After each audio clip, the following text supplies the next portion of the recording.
ഉലഹിയത്തിന്റെ മരിമൃഗത്തെ വാങ്ങാൻ വേണ്ടി പുറപ്പെട്ടതേയുള്ളൂ. പുറപ്പെടുന്ന സോദരാ നിനക്ക് കിട്ടുന്ന കൂലി അലി റളിയല്ലാഹു അൻഹു പറയുകയാണ്, നിന്റെ പാപങ്ങൾ പൊറുക്കപ്പെടുകയാണ്, 10 ദറജ അല്ലാഹു നിനക്ക് ഉയർത്തി തരുകയാണ്.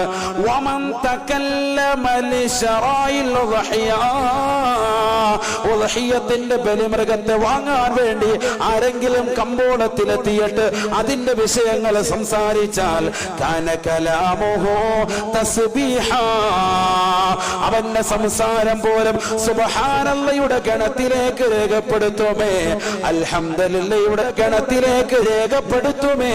അഥവാ തസ്ബീഹിന്റെ ഗണത്തിലാണ് നിന്റെ വർത്തമാനത്തെ രേഖപ്പെടുത്തുക എന്ന് ഹബീബുനാ റസൂലുള്ളാഹി.